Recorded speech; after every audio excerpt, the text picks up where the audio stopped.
વિદ્યાર્થી મિત્રો, solution and colligative property એટલે કે દ્રાવણો અને સંખ્યાત્મક ગુણધર્મોમાં અગાઉના લેક્ચરમાં મેં તમને અભિસરણ દબાણ નામની કોલિગેટિવ પ્રોપર્ટી સમજાવી હતી.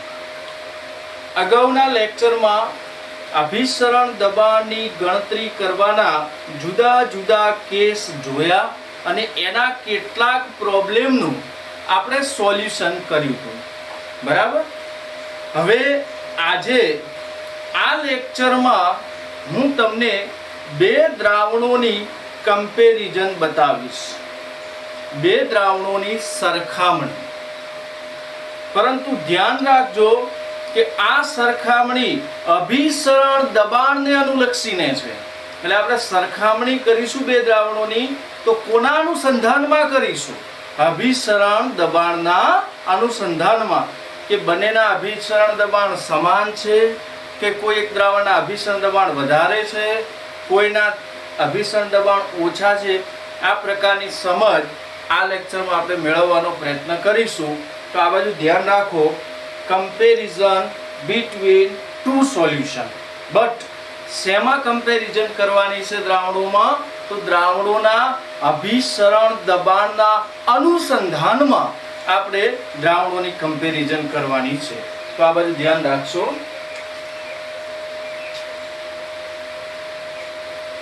કમ્પેરિઝન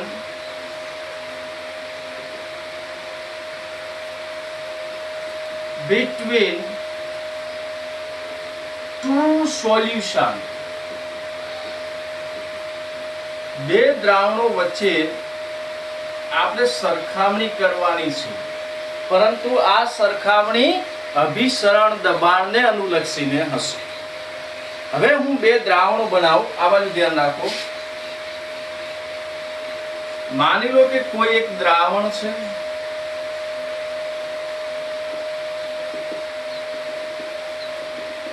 આને આપણે કહી દઈએ દ્રાવણ A. બરાબર. અહીંયા તમને જે બતાવેલું છે એ દ્રાવણ A છે. એની કમ્પેરિઝન કરવાની છે. બરાબર ધ્યાન રાખજો. કોઈ બીજા દ્રાવણ સાથે. આ બીજું દ્રાવણ છે અને આ દ્રાવણનું નામ હું દ્રાવણ B રાખીશ. બરાબર. તો આપણે દ્રાવણ A અને દ્રાવણ B ની કમ્પેરિઝન કરવાની છે.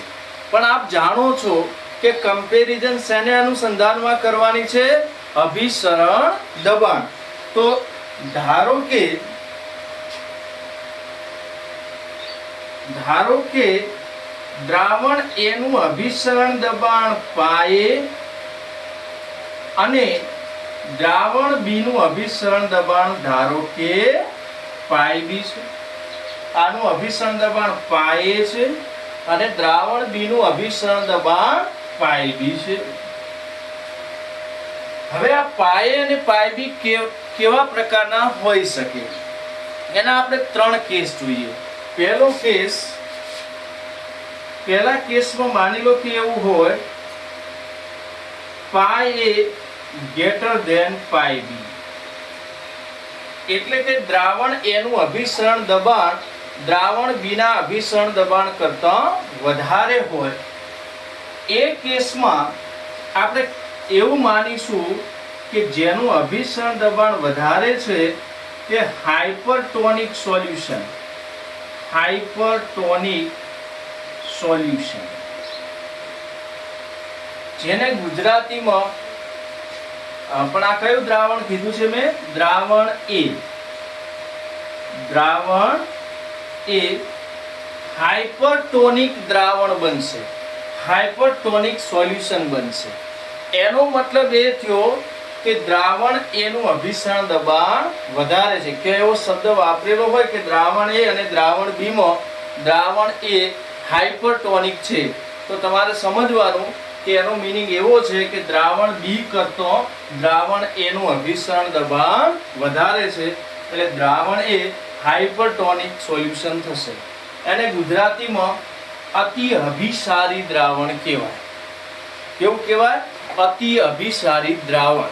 અતિ અભિસારી દ્રાવણનો મતલબ એવો છે કે કોઈની કમ્પેરિઝનમાં આ દ્રાવણનું અભિસરણ દબાણ વધારે છે, એટલે આનું ગુજરાતી આપણે શું કરીશું? અતિ અભિસારી દ્રાવણ. તો દ્રાવણ એ હાઇપરટોનિક સોલ્યુશન થઈ ગયું, કારણ કે એનું અભિસરણ દબાણ વધારે હતું, પરંતુ દ્રાવણ બી નું અભિસરણ દબાણ ઓછું છે. તો આપણે દ્રાવણ બી ને શું કહીશું બેટા? હાઇપોટોનિક સોલ્યુશન, ઓછું અભિસારી દ્રાવણ. એનો મીનિંગ શું થયો? કે હાઇપોટોનિક સોલ્યુશન લખેલું આવે તો તમારે સમજવાનું કે અન્ય કોઈ દ્રાવણની સાપેક્ષમાં જે હાઇપોટોનિક સોલ્યુશન છે એનું અભિસરણ દબાણ ઓછું છે. બરાબર? તો પહેલો કેસ એવો જોયો કે પાય અને પાય બી પૈકી પાય વધારે હોય અને પાય બી ઓછું હોય તો દ્રાવણ એ હાઇપરટોનિક અને દ્રાવણ બી હાઇપોટોનિક. કેસ બી ને આપણે નકારી ન શકાય. કદાચ એવું બી બને કે પાય લેસ ધેન પાય બી. બરાબર? તો તમે શીખી ગયા પ્રમાણે આ વખતે એવું થયું કે દ્રાવણ એ નું અભિસરણ દબાણ ઓછું અને દ્રાવણ બી નું અભિસરણ દબાણ વધારે. દ્રાવણ એ નું અભિસરણ દબાણ ઓછું અને દ્રાવણ બી નું અભિસરણ દબાણ વધારે. તો આ હાઇપરટોનિક સોલ્યુશન અને આ શું થઈ જશે? હાઇપોટોનિક સોલ્યુશન. તો આ કેસમાં દ્રાવણ એ હાઇપોટોનિક સોલ્યુશન બનશે. અને બેટા દ્રાવણ બી કે જેનું અભિસરણ દબાણ વધારે છે તે હાઇપરટોનિક સોલ્યુશન થશે. બરાબર? તો એક તો ખબર પડી ગઈ કે બે દ્રાવણોના અભિસરણ દબાણની કમ્પેરિઝન કરીએ તો જેનું અભિસરણ દબાણ વધારે તે હાઇપરટોનિક અને જેનું અભિસરણ દબાણ ઓછું તે હાઇપોટોનિક. પણ ત્રીજો કેસ એવી બી પોસિબિલિટી છે કે પાય બરાબર પાય બી. એવો તમને કેસ મળે કે જેમાં બંને દ્રાવણોના અભિસરણ દબાણ સમાન થઈ જાય. તો એ કેસમાં આ બંને દ્રાવણોને ભેગા આપણે આઇસોટોનિક સોલ્યુશન કહીશું. આઇસોટોનિક સોલ્યુશન ગુજરાતીમાં કહીશું તો સમઅભિસારી દ્રાવણો. તો તમને ક્યાં એવો વર્ડ્સ મળે એક્ઝામ્પલમાં કે દ્રાવણ એ અને દ્રાવણ બી આઇસોટોનિક દ્રાવણ છે અથવા સમઅભિસારી દ્રાવણ છે, તો તમારે માની લેવાનું કે આ બંને દ્રાવણોના અભિસરણ દબાણ સમાન છે. એટલે બંનેના અભિસરણ દબાણને તમે શું કરશો? સરખાવશો. કેવા કેસમાં? જ્યારે આઇસોટોનિક સોલ્યુશન અથવા સમઅભિસારી દ્રાવણો લખેલું હોય ત્યારે. હવે હું સમઅભિસારી દ્રાવણનું એક એક્ઝામ્પલ આપું કે બેટા 0.9% WV NaCl 0.9% WV NaCl નું દ્રાવણ રક્તકણના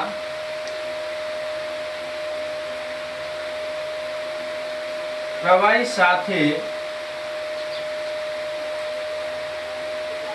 સમઅભિસારી છે. એનો મતલબ એ થયો કે NaCl જે છે એનું તમે 0.9% વજન કદથી સાંદ્રતામાં દ્રાવણ લો. 0.9% W/V સાંદ્રતા વાળું NaCl નું દ્રાવણ લો તો જે રક્તકણ છે એ કોષનું જે પ્રવાહી છે એની સાથે એ દ્રાવણ કેવું છે? સમઅભિસારી. બરાબર? અને સમઅભિસારી દ્રાવણોને જોડવામાં આવે તો અભિસરણની ઘટના થતી નથી. અભિસરણની ઘટના થતી નથી. તો કેવા કેસમાં અભિસરણની ઘટના નહીં થાય? જ્યારે બંને દ્રાવણોના અભિસરણ દબાણ સમાન હોય એવા દ્રાવણોને તમે જ્યારે જોડો છો એકબીજા સાથે અર્ધ પારગમય પડદા દ્વારા, તો તમને અભિસરણની ઘટના જોવા મળશે નહીં, કારણ કે અભિસરણ થવા માટે દ્રાવણોના અભિસરણ દબાણ ડિફરન્ટ હોવા જોઈએ. બરાબર. હવે 0.9% W/V NaCl નું જે સોલ્યુશન છે રક્તકણના પ્રવાહી સાથે સમઅભિસારી છે, તો એમાં કોઈ અભિસરણની ઘટના જોવા મળતી નથી. એટલે ઘણી વખત તમે કોઈ ઇન્જેક્શનની ટેબ્લેટ ઇન્જેક્શનમાં જોતા હશો તો એમાં તમને ક્ષારની સાંદ્રતા બતાવશે, કારણ કે એ પ્રવાહી અંદર ગયા પછી રક્તકણને કોઈ ખલેલ પહોંચાડતું હોવું જોઈએ નહીં. અને આવું ક્યારે બને? જ્યારે સમઅભિસારી હોય તો. અગર સમઅભિસારી ના હોય તો કેવા પ્રકારની રક્તકણને ઇફેક્ટ થાય છે એ તમને બતાવું. આ બાજુ ધ્યાન રાખો.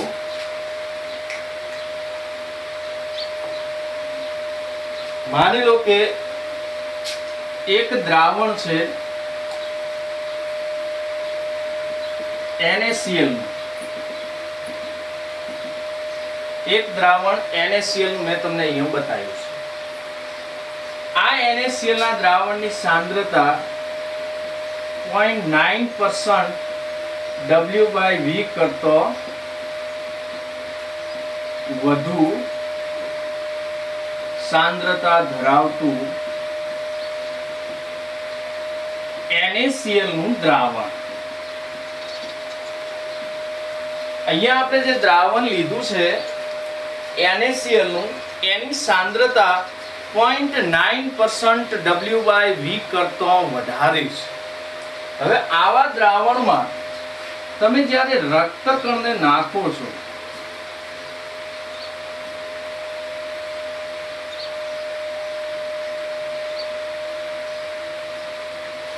અથવા આવા દ્રાવણના સંપર્કમાં જ્યારે રક્તકણ આવે છે તો રક્તકણનું જે આવરણ છે એ SPM સેમી પરમિએબલ મેમ્બ્રેન એટલે કે અર્ધ પારગમય પટલ તરીકે વર્તે છે. હવે હાલ જ મેં તમને કીધું કે અગર 0.9% W/V જેટલી સાંદ્રતા ધરાવતું NaCl નું દ્રાવણ હોય તો આમના વચ્ચે કોઈ પ્રોસેસ હોત નહીં. પણ આ કેસમાં શું છે કે દ્રાવણ છે સાંદ્ર અને રક્તકણનું પ્રવાહી કમ્પેરિઝનમાં મંદ છે. કોની કમ્પેરિઝનમાં? NaCl ના દ્રાવણની કમ્પેરિઝનમાં. બરાબર. 0.9% W/V જેટલું NaCl નું દ્રાવણ હોત તો બંને સમઅભિસારિત હોત, પણ એના કરતા વધારે સાંદ્રતા છે તો આ દ્રાવણ સાંદ્ર થાય છે. આ દ્રાવણ એટલે કે NaCl ના દ્રાવણની સાપેક્ષમાં રક્તકણના પ્રવાહીની સાંદ્રતા ઓછી, એટલે દ્રાવણ કેવું બનશે? મંદ. હવે તમે જાણો છો કે અભિસરણમાં કેવું હોય છે કે મંદ દ્રાવણ તરફથી સાંદ્ર દ્રાવણ તરફ દ્રાવકનો સ્વયંભૂ પ્રવાહ થવો. તો અહીંયા મંદ દ્રાવણથી સાંદ્ર દ્રાવણ તરફ જ્યારે દ્રાવક આવશે ત્યારે એક ઘટના અભિસરણની કહેવાશે, એક ઘટના અભિસરણની કહેવાશે. અને એના પરિણામે રિઝલ્ટિંગ તમને શું જોવા મળશે? તો રક્તકણ સંકોચાશે,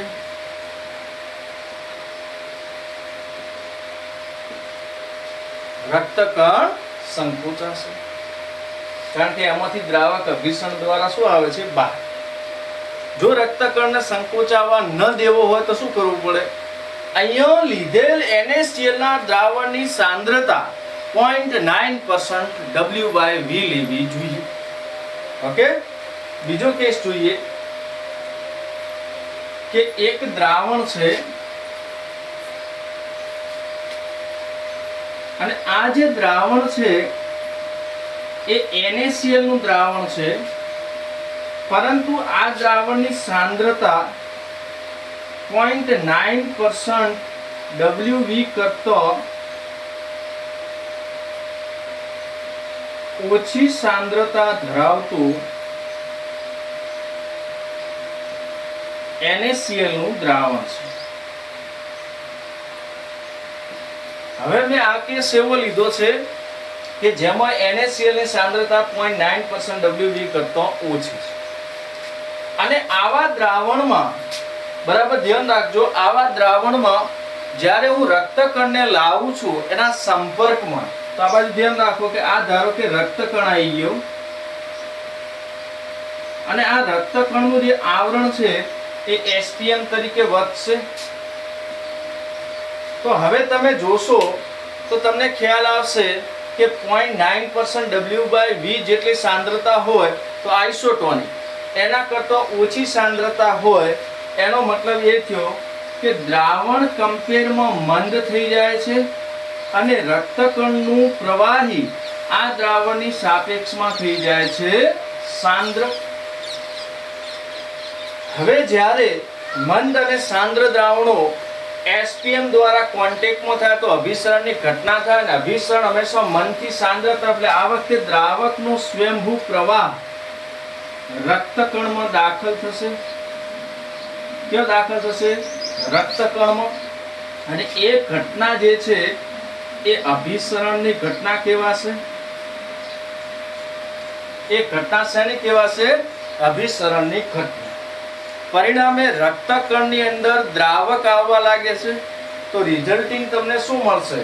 તો રક્તકણ ફૂલે છે, રક્તકણ ફૂલે છે.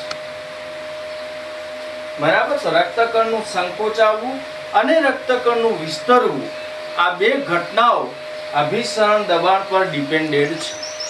બરાબર.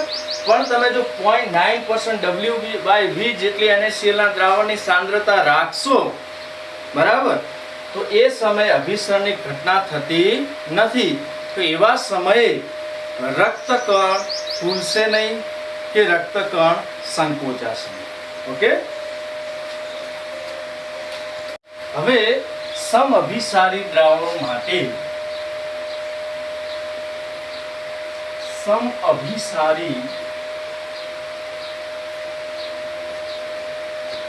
દ્રાવણો માટે આપણે હાલ જ જોયું કે સમઅભિસારી દ્રાવણોના અભિસરણ દબાણ સમાન. તો ધારો કે આપણી પાસે એક દ્રાવણ A છે અને એક દ્રાવણ B છે. દ્રાવણ A નું અભિસરણ દબાણ πA અને દ્રાવણ B નું અભિસરણ દબાણ πB છે. હવે સમઅભિસારી દ્રાવણો હશે તો એમના અભિસરણ દબાણ સમાન હશે.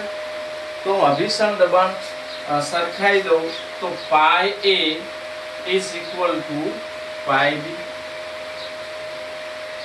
પરંતુ તમે જાણો છો કે પાઈ બરાબર CRT into want of factor I. પાઈ બરાબર CRT into want of factor I. કિંમત અહીંયા પુટ કરો તો A છે તો CA, આ તો કોન્સ્ટન્ટ છે, ટેમ્પરેચર માની લો કે કોન્સ્ટન્ટ હોય બનેનું, અને IA is equal to CB RT IB. માની લો કે બંને દ્રાવણોના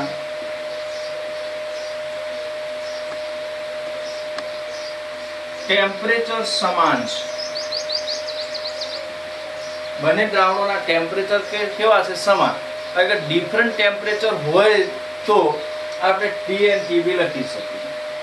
હવે અભિસરણ દબાણ સરખાયા, એના ફોર્મ્યુલામાં કિંમતો પુટ કરી તો RT કેન્સલ આઉટ થઈ જશે, કારણ કે R છે વાયુ કોન્સ્ટન્ટ, જે તો અચળ હોય, અને ટેમ્પરેચર અહીંયા અચળ છે. જનરલી આઇસોટોનિક સોલ્યુશનમાં જનરલી વર્ડ્સ વાપરું છું કે ટેમ્પરેચર ઇક્વલ.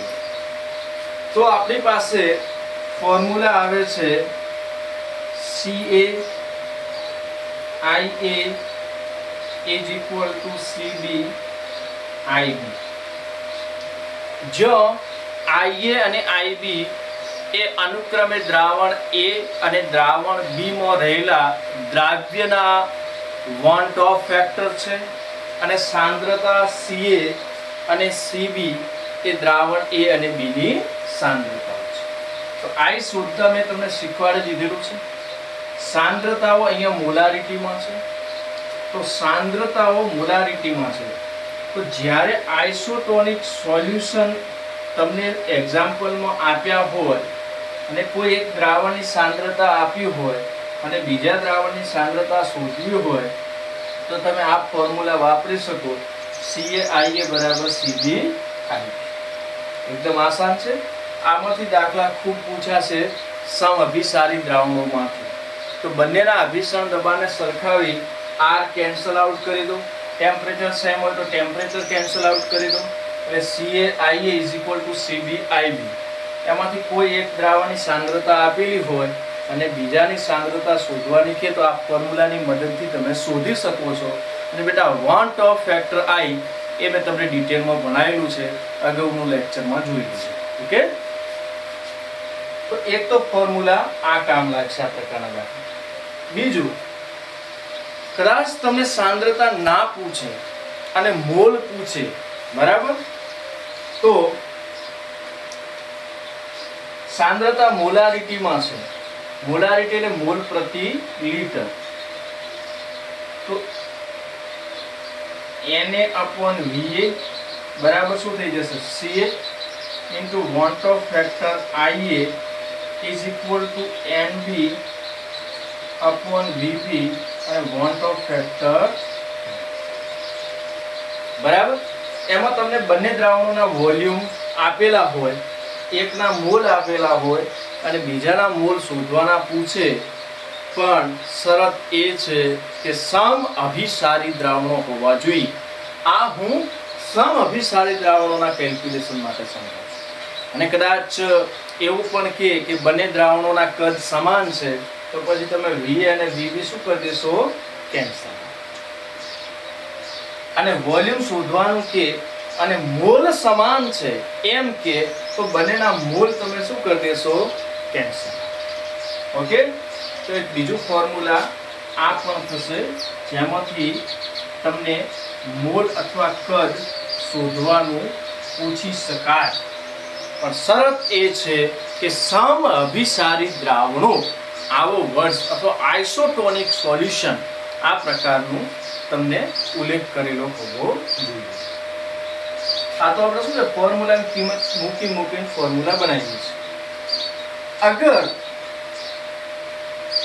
વેઇટ શોધવાનું કે તો મોલ બરાબર વેઇટ અપોન મોલેક્યુલર વેઇટ. એનું સૂત્ર શું બનશે? Na ની જગ્યાએ શું થશે? Weight Wa/Ma. Na ની જગ્યાએ મેં શું મૂક્યું? Wa/Ma. એનું વેઇટ અને એનું મોલેક્યુલર વેઇટ નો ગુણોત્તર જે શું બતાવે છે? Mall into Ia upon volume Va is equal to B માટે વેઇટ આપેલું હોય તો Wb Mb Ib upon Vb. એક ફોર્મ્યુલા તમારી પાસે આ થઈ જશે. બરાબર.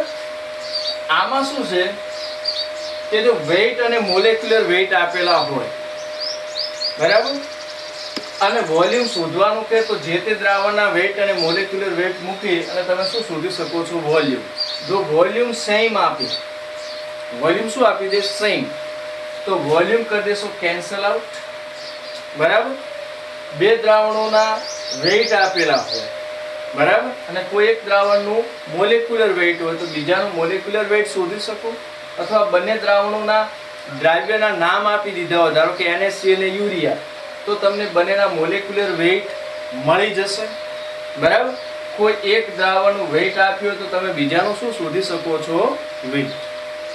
તો એક વાત ચોક્કસપણે યાદ રાખજો કે આ પ્રકારનું કેલ્ક્યુલેશન કરો ત્યારે એક વર્ડ ફરજિયાત ઉલ્લેખનીય છે અને જે છે સમઅભિસારી દ્રાવણો.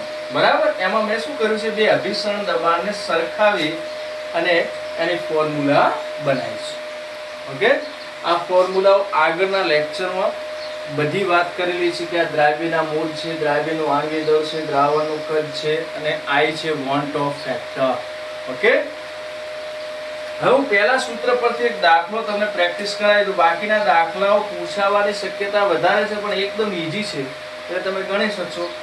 એક દાખલાનું કેલ્ક્યુલેશન હું તમને પહેલા સૂત્ર ઉપરથી કરાવીશ. બરાબર? તો એ દાખલો એવો છે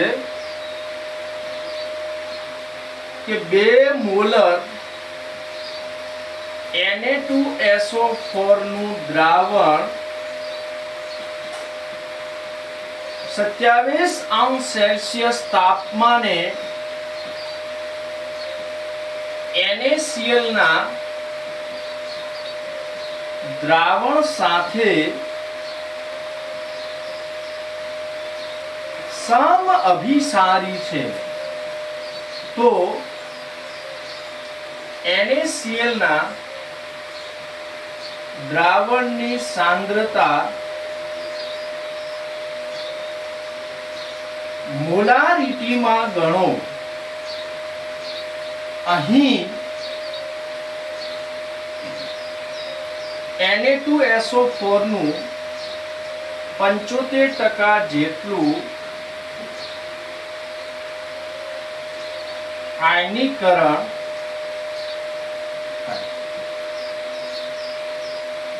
આ પ્રકારનો તમને પ્રોબ્લેમ પૂછ્યો.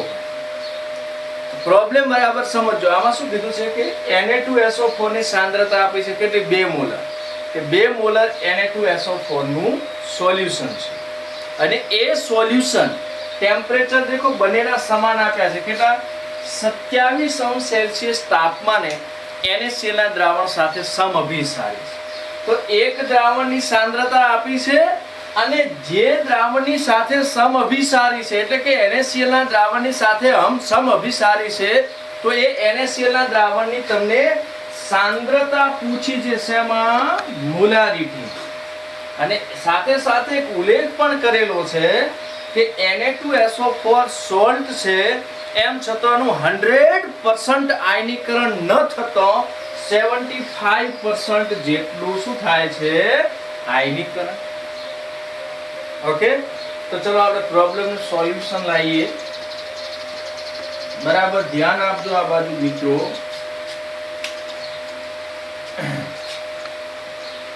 કે સમઅભિસારી દ્રાવણો હોવાથી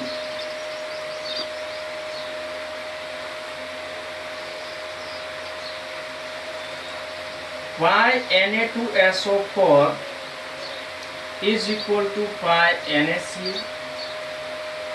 બરાબર? આને હું કહીશ દ્રાવણ નંબર 1 અને આને કહીશ દ્રાવણ નંબર 2. કારણ કે શબ્દ એવો વાપર્યો છે રકમમાં સમઅભિસારી દ્રાવણો છે. કોના? Na2SO4 ના NaCl ના. તો પછી બંને દ્રાવણોની જે અભિસરણ દબાણ છે એ સમાન થાય એટલે મેં એના અભિસરણ દબાણ શું કરી દીધા? સમાન. હવે પહેલા દ્રાવણને હું 1 કહીશ અને બીજા દ્રાવણને 2 કહીશ. તો હું એવું લખી શકું કે pi1 is equal to pi2. pi1 is equal to pi2. પણ pi1 છે CRTI અને pi2 એ થશે CRTI. એમાં જુઓ કે આ તો કોન્સ્ટન્ટ છે બરાબર અને ટેમ્પરેચર કેટલું છે? 27°C જેટલું બંને દ્રાવણો માટે એટલે એ પણ થઈ જશે કોન્સ્ટન્ટ. એટલે હું અહીંયાથી પહેલા તો બેટા RT હટાવી દઈશ અને પહેલા દ્રાવણની સાંદ્રતાને હું C1 કહીશ અને એના વોન્ટ ઓફ ફેક્ટરને હું I1 કહીશ. બીજા દ્રાવણની જે સાંદ્રતા છે એને હું C2 કહીશ અને એના વોન્ટ ઓફ ફેક્ટરને હું I2 કહીશ. તો મારી પાસે એક ફોર્મ્યુલા તૈયાર થઈને આવે છે C1I1 is equal to C2I2. C1I1 is equal to C2I2. જરા બાજુ ધ્યાન રાખો. CAIA is equal to CBIB. હવે તમે જો પહેલું દ્રાવણ Na2SO4 નું છે તો એની સાંદ્રતા C1 મને આપી દીધી છે 2 મોલર. બરાબર? હવે I1 જોતા પહેલા આપણે C2 જોઈ લઈએ. તો બીજા દ્રાવણની C2 એટલે કે NaCl ના દ્રાવણની સાંદ્રતા આપણે શોધવાની છે. અને NaCl નો I2 મળશે 2. જે વોન્ટ ઓફ ફેક્ટરના લેક્ચરમાં જોઈ લેજો, કારણ કે સોલ્ટ છે એટલે એનું 100% આયનીકરણ થાય તો 1 મોલ દ્વારા પ્રોડ્યુસ થતા આયનોની સંખ્યા.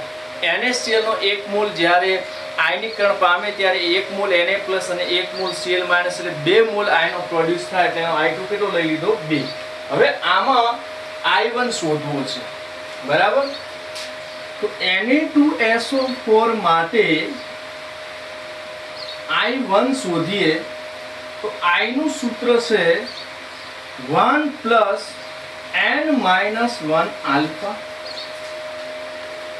બટ અહીંયા ધ્યાન રાખજો કે આલ્ફા તમને 75% આપ્યો છે, કારણ કે અહીંયા જુઓ 75% જેટલું શું થાય છે આયનીકરણ. ટકાવારીમાં 75%, તો આલ્ફા કેટલો થશે 0.75. કેટલો થશે 0.75. હવે જ્યારે Na2SO4 તૂટે છે ત્યારે બેટા 2Na+ અને SO4 -2, એટલે 1 મોલે તમને 3 મોલ આયનો જોવા મળશે, એટલે એનો n બરાબર થઈ જશે 3. n 3 મૂકો અને આલ્ફા મૂકી દો 0.75, તો I1 તમને મળી જશે 1 + 3 - 1 × 0.75. બરાબર? તો કેટલું થશે 1 + 2 × 0.75, એટલે 3/4. બોલો 3/4, એટલે આ કેટલું થઈ જશે 2, અને 3/2 એટલે 1.5 + 1, તો I1 મળી જશે તમને 2.5. હવે આ કિંમતોને આ સૂત્રમાં પુટ કરી દો તો સાંદ્રતા C1 કેટલી 2 * I1 કેટલો લાયા આપણે 2.5 = સાંદ્રતા C2 કેટલી તો શોધવાની છે * વોન્ટ ઓફ ફેક્ટર I2 કેટલા 2, તો 2 અહીંયા से કેન્સલ આઉટ થઈ જશે, તો C2 મળી જશે 2.5 મોલર. એટલે કહી શકાય કે NaCl ના દ્રાવણની, આ બધું ધ્યાન રાખવું, કહી શકાય કે NaCl ના દ્રાવણની સાંદ્રતા 2.5 મોલર છે, જ્યારે એ 2 મોલર Na2SO4 કે જેનું 75% આયનીકરણ થાય એની સાથે સમઅભિસારી હોય ત્યારે. તો આજે આ લેક્ચરમાં આટલું જ.